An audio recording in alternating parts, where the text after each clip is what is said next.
எனக்கு அன்பானவர்களே, இந்த மகளிர் தினத்தன்று எல்லா சகோதரிமார்களுக்கும் இயேசுவின் நாமத்தில் வாழ்த்துக்கள்.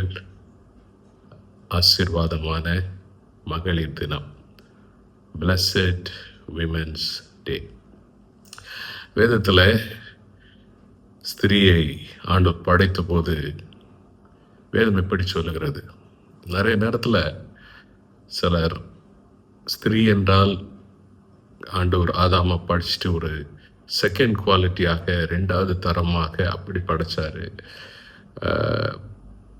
அப்படின்னு நிறைய பேர் நினைக்கிறது உண்டு. ஆனால் வேதம் அப்படி சொல்லலை. ஆதியாகமம் 1:27 வாசிக்கும்போது, மனுஷனை தேவன் தம்முடைய சாயலாக சிருஷ்டித்தார், ஆணும் பெண்ணுமாக அவர்களை சிருஷ்டித்தார் என்று சொல்லி வேதம் சொல்லுகிறார். அதனால தேவனுடைய சாயல் என்பது ஆணும் பெண்ணும் இணைந்ததுதான் தேவனுடைய சாயல். இப்படி சொல்லலாம், தேவன் அவருடைய சாயலாக ஆணையும் படைச்சார், அவருடைய சாயலாக தான் ஸ்திரீயையும் பெண்ணையும் படைச்சார். அதனால முதலாவது காரியம், நீங்க தேவனுடைய சாயலாக சிருஷ்டிக்கப்பட்டிருக்கீங்க. இதை மனதில் ஆழமா பதித்துக் கொள்ளுங்க. ஆகையினால் நீங்கள் உங்களை குறைவுள்ளவர்களாகவோ குறைப்பட்டவர்களாகவோ அப்படி பார்க்க தேவையில்லை. தேவனுடைய சாயலாக நீங்க இருக்கிறதுனால தேவன் தன்னுடைய பலனையும் தன்னுடைய ஞானத்தையும் தன்னுடைய எல்லா விதமான நன்மைகளையும் எப்படி ஆண்களுக்கு கொடுத்தாரோ பெண்களுக்கும் கொடுத்திருக்கிறார். அதுதான் தேவனுடைய திட்டமாக இருக்கிறது. ஒருவேளை ஒரு குடும்பத்தில் ஒரு தாயாக இருக்கலாம், அல்லது மனைவியாக இருக்கலாம், அல்லது ஒரு சகோதரி என்கிற ஸ்தானத்தில் இருக்கலாம், இல்லை இல்லத்தரசிகளாக இருக்கலாம், வேலை செய்கிறவர்களாக இருக்கலாம், வியாபாரம் அல்லது தொழில், இப்படிப்பட்ட துறையில் இல்லாவிட்டால் கர்த்தருடைய ராஜ்யத்துக்கு அடுத்த காரியங்களில் எப்படிப்பட்டவர்களாக இருந்தாலும் தம்முடைய சாயலாக தேவன் உங்களை படைத்திருக்கிறார் என்பதை நினைத்து கர்த்தரை துதியுங்கள். இரண்டாவதாக சங்கீதம் 68:13 சொல்லுகிறது, நீங்கள் அடுப்பின் அடியில் கிடந்தவர்களாக இருந்தாலும் வெள்ளியால் அலங்கரிக்கப்பட்ட புறாசிறகுகள் போலவும் பசும்பொன் நிறமாகிய அதன் இறகுகளின் சாயலாகவும் இருப்பீர்கள். அப்ப இந்த இடத்துல தேவன் சொல்லுகிற ஒரு காரியம், முந்தின வசனம் 12 பார்க்கும்போது, சேனைகளின் ராஜாக்கள் தத்தளித்து ஓடினார்கள், வீட்டில் இருந்த ஸ்திரீயானவள் கொள்ளை பொருளை பங்கிட்டாள். அப்ப ஸ்திரீயை குறித்து பேசுகிறதை நாம் பார்க்கிறோம். தேவன் இந்த ஸ்திரீகளுக்கு ஒரு சிறப்பான ஸ்தானத்தை ஆண்டவர் தம்முடைய திட்டத்தில் வைத்திருக்கிறார். ஆதியிலே ஸ்திரீயானவள் சர்ப்பத்தின் மூலமாய் வஞ்சிக்கப்பட்டு ஆதாம் கீழ்ப்படியாமைக்குள்ள போய் வீழ்ச்சிக்குள்ளார போனாலும், மீண்டும் மனுஷ வர்க்கத்தை ரட்சிக்க ரட்சகர் அந்த ஸ்திரீயின் மூலமாக தான் இந்த பூமிக்கு வருகிறார். அதனால தான் பவுல் தீமோத்தேயுக்கு எழுதும்போது, பிள்ளை பேற்றினாலே அந்த ஸ்திரீ ரட்சிக்கப்படுகிறாள் என்று சொல்லி அவர் சொல்லுகிறதை பார்க்கிறோம். வேதத்தில் ஆண்டவருடைய ஊழியத்தில் அநேக ஸ்திரீகள் தங்களுக்கு இருந்த பொருளாதாரங்களை கொண்டு அவரை ஊழியத்தை இயேசுவோடு இருந்து தாங்கினார்கள் என்று லூக்கா 8 பார்க்க முடியும். ஆண்டவராகிய இயேசு கிறிஸ்து உயிர்த்தெழுந்த போதும் முதலாவது அவரை சந்தித்தது மகதலேனா மரியாள் என்கிற ஸ்திரீ. இன்னும் அப்போஸ்தலர் நடபடிகளில், பவுலுடைய ஊழியங்களில், புதிய ஏற்பாட்டு சபைகளில் அநேக ஸ்திரீகளை கர்த்தர் வல்லமையாய் பயன்படுத்தி இருக்கிறார். இங்கே நம்ம பார்க்கும்போது சங்கீதத்தில் சொல்ற மாதிரி, அலங்கரிக்கப்பட்ட வெள்ளியால் அலங்கரிக்கப்பட்ட புறா சிறகுகள் போலவும் பசும்பொன் நிறமாகிய அதன் இறகுகளின் சாயலாகவும் இருப்பீர்கள். அந்த வெள்ளி பொன் என்பது என்ன? அது தேவனுடைய வார்த்தையினாலே அலங்கரிக்கப்படுகிறதை குறிக்கிறது.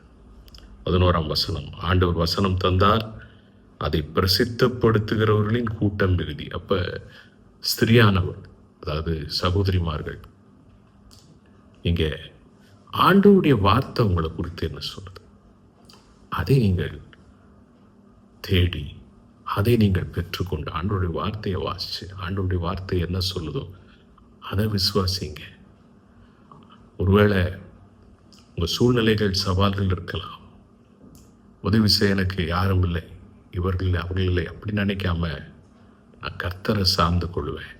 கர்த்தருடைய வார்த்தை எனக்கு போதுமானதாக இருக்கிறது. கர்த்தரின் பலனாக இருக்கிறார். கர்த்தருடைய பலத்தை கொண்டு என் குடும்பத்தை கட்டுவேன். கர்த்தருடைய பலத்தை கொண்டு என் பிள்ளைகளை நடத்துவேன். கர்த்தருடைய வார்த்தை என்ன சொல்லுதோ அதுதான் என் எதிர்காலம். அதை கொண்டு என்னுடைய வேலையை செய்வேன். அதை கொண்டு எல்லாவற்றையும் செய்வேன். என்னை பலப்படுத்துகிற கிறிஸ்துவினாலே எல்லாவற்றையும் செய்ய எனக்கு பலன் உண்டு என்று சொல்லி ஆண்டவர் வார்த்தையை சார்ந்து கொள்ளுங்க. பாருங்க, இங்க எப்படி சொல்றாரு, அந்த சிறகுகள் இப்படி ஒரு கற்பனை பண்ணி பாருங்க. ஒரு புறா இருக்கு, அதனுடைய சிறகுகள் எப்படி இருக்கா, வெள்ளியினால் அலங்கரிக்கப்பட்டது. அதனுடைய இறகுகள், சிறகுகள்ன்றது பறக்கிறது, இறகுகள்ன்றது ஒவ்வொன்றா இறக்க, அது ஒவ்வொன்றும் அது பொன்னாக இருக்கிறது, பசும் பொன் நிறமாகி, எல்லோ கோல்டுன்னு இங்கிலீஷில் போட்டிருக்கு. அப்படி ஒரு கற்பனை பண்ணி பாருங்களா. அப்போ அவ்வளோ ஒரு வெளியேற பெற்றவர்களாக, பலசாலிகளாக தேவன் உங்களை குறித்து வைத்திருக்கிற திட்டத்தை, உங்களை கொண்டு வைத்திருக்கிற திட்டத்தை நிறைவேற்றக்கூடிய பலனை ஆண்டவருடைய வார்த்தை வெள்ளியாக பசும் பொன்னா, ஏன்னா பொன்னிலும் பசும் பொன்னிலும் விரும்பப்படத்தக்கது ஆண்டவருடைய வார்த்தை. ஆண்டவருடைய வார்த்தை சுத்த வெள்ளியை போல இருக்கு அப்படின்னு சொல்லுது. அப்போ அந்த வார்த்தையை பிடிச்சிங்க, ஆண்டவர் வார்த்தையை சார்ந்துங்க, ஆண்டவருடைய வார்த்தையை பின்பற்றுங்க. ஆண்டவருடைய வார்த்தையே உங்களுடைய வழியாக இருக்கட்டும். ஆண்டவருடைய வார்த்தை உங்களை பலப்படுத்தி வல்லமை உள்ள ஆசீர்வாதமான தேவனுடைய திட்டத்தை நிறைவேற்றுகிறவர்களாக உங்களை மாற்றும். அதனால தான் நீங்கள் பேசும்போது கூட ஆண்டவருடைய வார்த்தையை பேசுங்க. அவருடைய வசனத்தை பிரசித்தப்படுத்துகிறவர்களின் கூட்டம் மிகுதி. உலகத்தில் இருக்கிற ஸ்திரீகள் உலக காரியங்களை பேசலாம். தேவ பிள்ளைகள், நீங்கள் ஒரு வேலை ஸ்தலத்தில் இருக்கீங்களா, குடும்பத்தில் இருக்கீங்களா, பிள்ளைகளுக்கு வசனத்தை கற்றுக் கொடுங்க. வேலை ஸ்தலத்தில் ஆண்டவருடைய வார்த்தையை பேசுங்க. எந்த சூழ்நிலையாக இருந்தாலும் மற்றவங்களோட ஆண்டவருடைய வார்த்தையை பேசுங்க, சுவிசேஷத்தை சொல்லுங்க. உங்களுடைய மதிப்பு தேவன் ஒரு விலையேற பெற்ற பாத்திரங்களாக உங்களை பயன்படுத்துவாராக. ஜெபிக்கலாம். ஆண்டவரே, இந்த நாளிலும் ஒவ்வொரு சகோதரிமார்களுக்காய் ஜெபிக்கிறேன். அவளை உம்முடைய சாயலாக நீர் படைத்திருக்கிறதற்காய் ஸ்தோத்திரம். ஆண்டவரே, உம்முடைய வார்த்தையை சார்ந்து கொள்ளுகிற பிள்ளைகளாக இருந்து உம்முடைய வார்த்தையில இருக்கிற அந்த நன்மதிப்பை, மேன்மையை, அந்த வார்த்தையை விசுவாசித்து அந்த வார்த்தையினால் உண்டாகிற வெற்றிகளை, அந்த வார்த்தையினால் மற்றவர்களுக்கு ஆசீர்வாதமாய் விளங்க, அந்த வார்த்தையினால் செழிக்க, அந்த வார்த்தையினால் வெற்றி பெற, சாட்சியா இருக்க, அந்த வார்த்தையே பேச, அந்த வார்த்தையே சிந்திக்க, அதன்படி செயல்பட, வேதத்தில் இருக்கிற ஸ்திரீகள் எப்படி ஆண்டவரே உமக்கு சாட்சிகளாக இருந்தார்களோ அதே போல இருக்க பிள்ளைகளுக்கு அருள் தருவீராக. அவர்கள் குடும்பங்களை, அவருடைய வாழ்க்கையை, அவருடைய பிள்ளைகளை, ஆண்டவரே இன்னும் அவர்களை சார்ந்தவர்களை, அவருடைய வேலை, அவருடைய தொழில்கள் எல்லாவற்றையும் ஆசீர்வதித்து உம்முடைய ராஜ்யத்தை கட்டுகிறவர்களாய், ஆத்துமாக்களை ஆதாயம் செய்கிறவர்களாய் பயன்படுத்தும். எந்த நெருக்கடியான சூழ்நிலையில இருக்கிறவர்களாய் இருந்தாலும் அந்த நெருக்கடிகளை மாற்றும். அடுப்பின் அடியில கிடக்கிறது போல ஒரு சூழ்நிலை இருந்தால் ஆண்டவரே வெளியேற பெற்ற ஆசீர்வாதங்களினால், சாட்சிகளினால் அலங்கரி. இயேசுவின் நாமத்தில் பிதாவே, ஆமென். God bless you richly. Happy Women's Day. மீண்டும் ஆசீர்வாதமான மகளிர் தின வாழ்த்துக்கள்.